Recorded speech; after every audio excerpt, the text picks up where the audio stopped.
আরে বাহ, এখানে তো অনেকগুলো গাছ আছে। আজকে এই গাছগুলো কেটে তো আমি লাখপতি হয়ে যাব।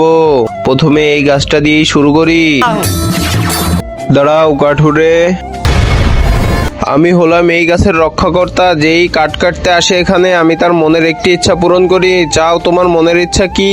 আমি অনেকগুলো টাকা পেতে চাই। আচ্ছা, তাহলে তোমার দুই হাত আমার সামনে তুলো। আমার তো মনে হচ্ছে এখানে সকল গাছ মনের ইচ্ছা পূরণ করে। এটা কেটে দেখি। বলো কাঠুরে, তুমি কি চাও? আমার ভাঙাচোরা সাইকেলকে একটি দামি গাড়ি বানিয়ে দাও। আচ্ছা ঠিক আছে। আরে বাহ, 4 চাকা গাড়ি। এখন দেখি এই গাছটি আমাকে কি দেয়। কারাকে দেখবো কারা শয়তানকে হারিয়ে আল্লাহকে ভালোবাসে। যারা আল্লাহকে ভালোবাসে তারা এই ভিডিওতে লাইক আর সাবস্ক্রাইব করে দাও। আর যারা শয়তানকে ভালোবাসো তাদেরকে লাইক সাবস্ক্রাইব করার দরকার নেই, আর কমেন্টে আল্লাহ আকবার লিখে যাও। লোভী কাঠুরে, এত কিছুতে তোর পেট ভরেনি। দাঁড়া, তোকে আমি এখনই দেখে নিচ্ছি। তোর গাছ কাটার খুব শখ না? দাঁড়া, তোকে এখনই গাছ বানিয়ে দিই।